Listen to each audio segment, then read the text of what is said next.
Welcome to Penn Jen's Inkwell podcast. My name is Jen Waters. I hope you enjoy my stories.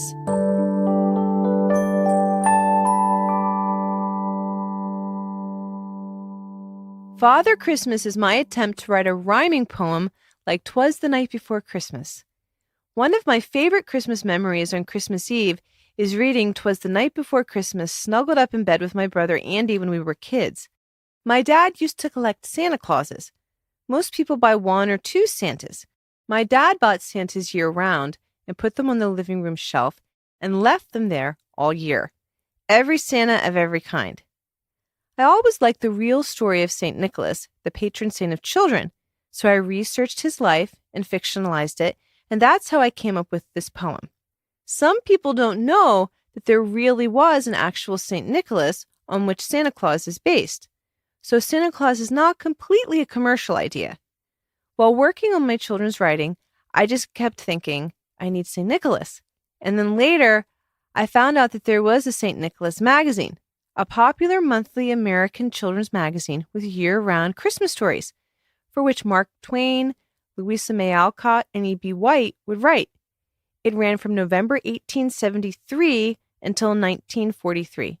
Technically, my major at Syracuse University in the Newhouse School of Communications was magazine journalism, for which I received the Henry J. Wolfe Prize as one of the 3 most proficient journalists of my graduating class.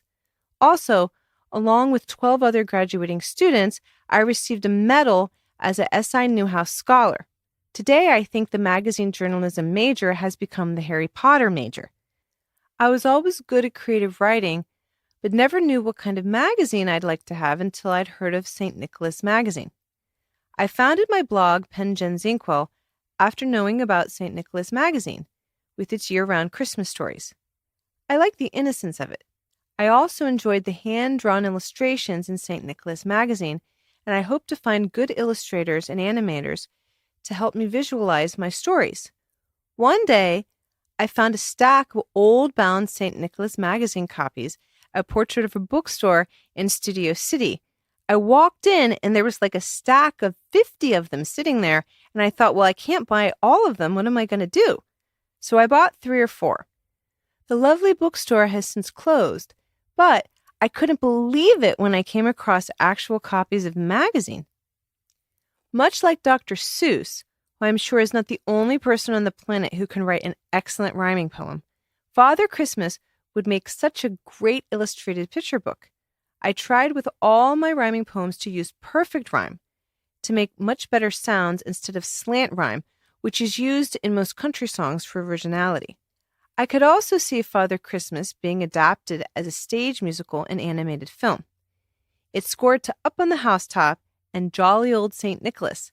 I always liked the song Up on the Housetop because one year I believe that I really did hear Rudolph on my parents' roof with jingle bells. So, this is Father Christmas.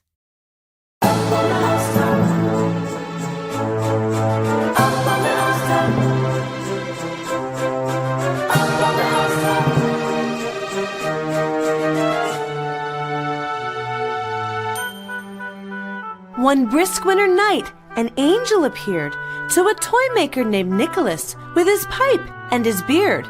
Gabriel said, "Glory to the children you go. Take care of each tot from their head to their toe. Their families don't want them, but I know you do. Go be their father, a father that's true." Nicholas fell to the floor with prayers and a gasp. He grabbed his coin purse, his coat he did grasp. He ran past each home in the village that night. He put coins in their shoes in the misty moonlight. Shoes by the windows, shoes by the doors, so children had money for food in the stores.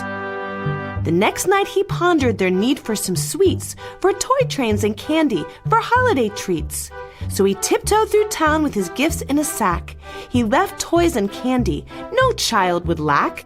On Sunday at Mass, the toymaker sang the songs from the hymnal, the church bells he rang.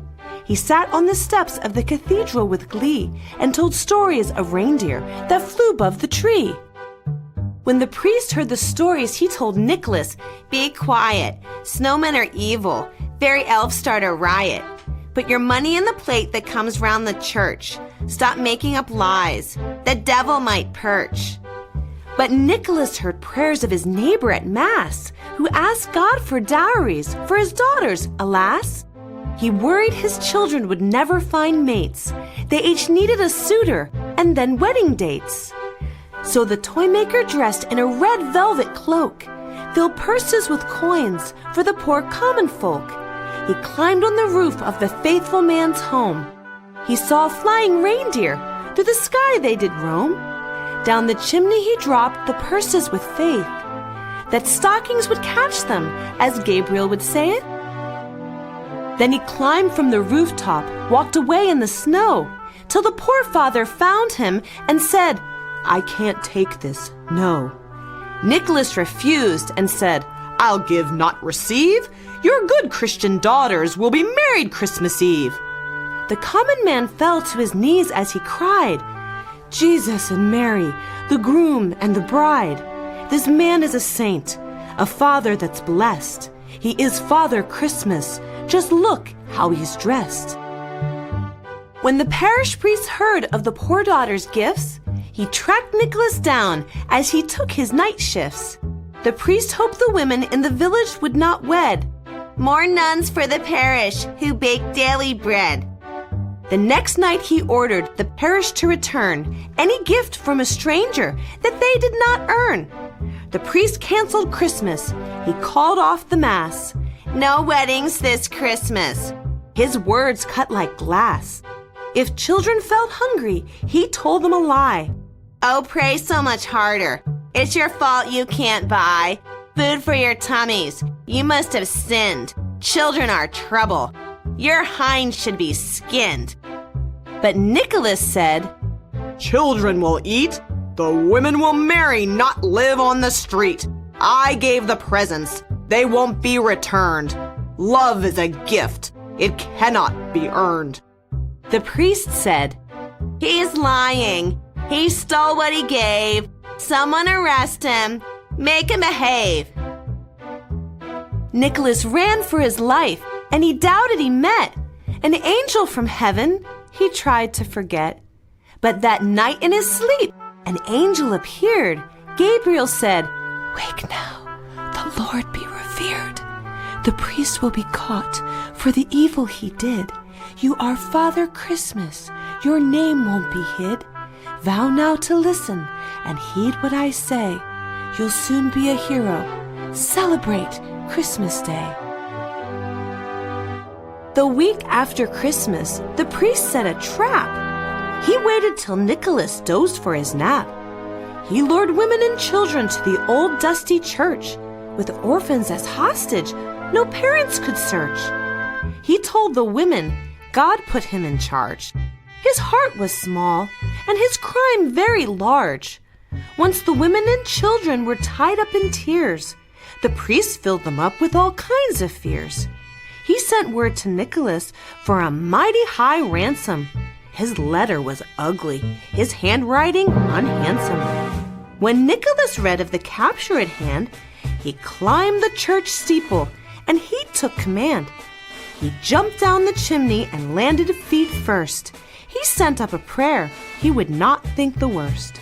As he crawled from the fireplace in soot and in dust, he wrestled the priest and fought in disgust, till he swung back the doors and cheered in relief. A soldier and guard dog fixed the problem in brief.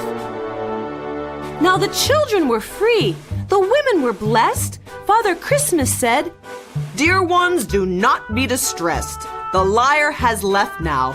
You are no more the least. Let's sing and be merry. Let's go have a feast. A new priest will come to the village in weeks. Since I'm Father Christmas, I'll pinch children's cheeks. I'll marry the women on each Christmas Eve. No one will cry. Yes, no one will grieve." Weeks turned to months, and months turned to years. No priest arrived, so Father Christmas made cheers. He saved all the children and married the girls to chivalrous suitors with diamonds and pearls. And when he remembered what Gabriel foretold, Nicholas looked up to heaven and gave thanks so bold. Each year he made toys and filled up his pack. He wore out his cloak and never looked back.